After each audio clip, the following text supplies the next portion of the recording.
Olá, seja muito bem-vindo ao canal Atualidade em Foco. Aqui analisamos obras consagradas de autores da educação e das ciências humanas. Nesse vídeo finalizamos o resumo do capítulo 3 da obra Apologia da História ou Ofício de Historiador, do Marc Bloch. Antes de continuar, peço para você que curta esse vídeo, compartilhe a informação e se inscreva aqui no canal.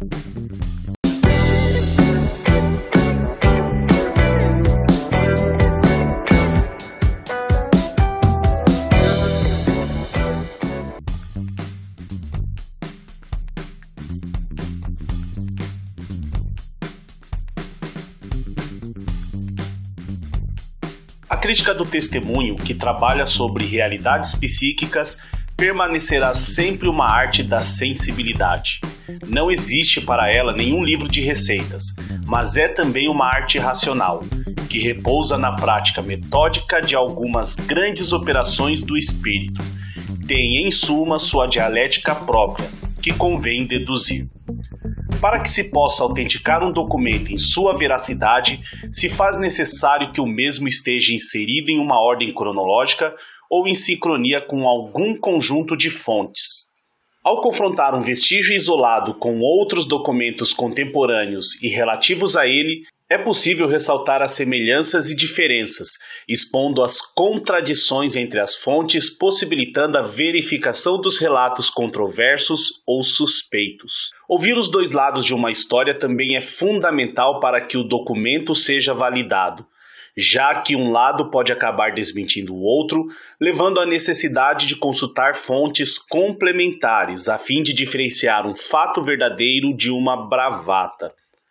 Nada disso, no entanto, não é possível se o historiador não conhecer a natureza da fonte com a qual ele está trabalhando e da época em que ela foi produzida. Bloch exemplifica a importância de se atentar aos detalhes ao escrever que, abre aspas, um documento que se diz do século XIII está escrito sobre papel, ao passo que todos os originais dessa época até agora encontrados os são sobre pergaminho. A forma das letras aparece aí bem diferente do desenho observado em outros documentos da mesma data. A língua abunda em palavras e figuras de estilo estranhas ao seu uso unânime. Fecha aspas. Dessa forma, a análise das fontes deve considerar as práticas comuns de sua época, requer o conhecimento prévio da sociedade em análise e precisa valorizar os detalhes da produção histórica. É fundamental desconfiar de semelhanças exageradas, prevendo a natureza dos discursos da época, possibilitando reconhecer os plágios na história. Sobre isso, Bloch afirmou que, abre aspas, assim a crítica move-se entre dois extremos, a similitude que justifica e a que desacredita. Estimamos que haja no universo e na sociedade bastante uniformidade para excluir a eventualidade de desvios muito marcados. Achamos que essa uniformidade supõe, de certo modo engloba, mal se penetra um pouco mais no real, um número de combinações possíveis muito próximo do infinito para que sua repetição espontânea seja concebível. Para tal, é preciso um ato voluntário de imitação. Fecha aspas. Os questionamentos sobre dois documentos requerem a busca das fontes em que eles beberam, permitindo assim identificar o original e a cópia. Na falta de apoio documental, se faz necessária a análise psicológica da fonte, feita com o auxílio das características internas do texto ou do objeto. Tal procedimento, que permite identificar as fraudes feitas pelos plagiadores, não se dá por meio de regras mecânicas e não pode ser aprendido nos manuais. A crítica estatística, aliada ao raciocínio lógico, também é de suma importância na autenticação das fontes. Ela compara dados de uma mesma época, sendo útil, sobretudo, para o estudo econômico, buscando encontrar adulterações, possibilitando a identificação do mecanismo do erro. Bloch, então, conclui que, abre aspas, se, portanto, a concordância dos resultados, obtidos com a ajuda de dados diferentes, os confirma uns pelos outros, é que na base da concordância, nas negligências, nos mínimos enganos, nas mínimas complacências, nos parece, a justo título, inconcebível.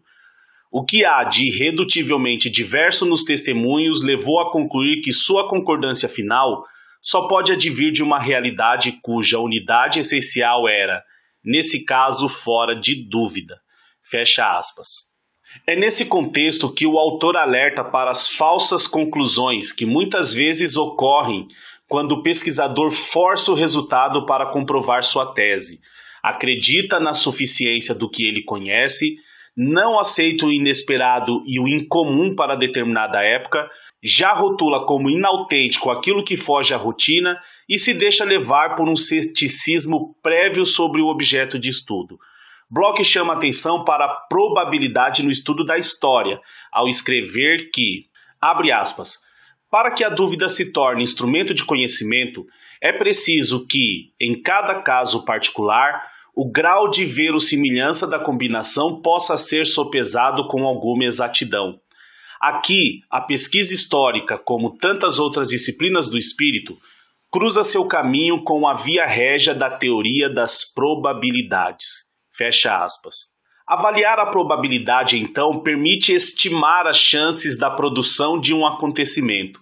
Bloch atenta para o problema de se aplicar a probabilidade ao passado, já que este é um dado certo e não mais provável. Ele explica, contudo, que não é contraditório utilizá-lo na pesquisa histórica, já que é possível analisar a probabilidade de um fato ter ou não ocorrido, identificando as chances apresentadas antes do acontecimento, transformando essa probabilidade em fato futuro. Ela, porém, não deve ser aplicada a fatos incontestáveis e certos. Bloch exemplifica na seguinte afirmação, abre aspas, toda uma escola de eruditos se dedicou, a partir do início do século XIX, a estudar a transmissão dos textos literários. O princípio é simples. Sejam 3 manuscritos de uma mesma obra, B, C e D. Constata-se que todos os 3 apresentam as mesmas lições, evidentemente errôneas. Ou então, mais geralmente, extraímos daí as mesmas lições, boas ou más, mas diferentes em sua maioria em relação às de outros manuscritos. Decidir-se-á que são aparentados. Entendam, conforme o caso, ou que foram copiados uns sobre os outros segundo uma ordem que resta determinar, ou que remontam todos, por filiações particulares, a um modelo comum. Fecha aspas. Por isso, Bloch viu o uso da certeza como resultado da probabilidade, que elimina o fato fisicamente impossível e dosa o provável e o improvável escalonando a dúvida. A aceitação cega do testemunho era própria de uma época antiga, parte de um preceito comum e consolidado, resultando de uma crença pessoal. Nas ciências humanas, a visão sobre as fontes deve ser mais abrangente, já que não se descartam as diferentes manifestações. É sobre isso que Bloch encerra o capítulo com a seguinte crítica. Abre aspas. Em nossa época, mais do que nunca exposta às toxinas da mentira e do falso rumor, que escândalo o método crítico não figurar nem no menor cantinho dos programas de ensino, pois ele deixou de ser apenas o humilde auxiliar de alguns trabalhos de oficina. Doravante vê abrirem-se diante de si horizontes bem mais vastos, e a história tem o direito de contar entre suas glórias mais seguras ter assim, ao elaborar sua técnica, aberto aos homens um novo caminho rumo à verdade, e por conseguinte, aquilo que é justo. Fecha aspas.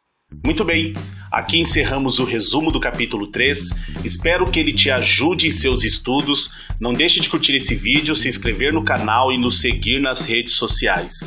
Nos vemos em breve para iniciar o capítulo 4. Um abraço e até a próxima.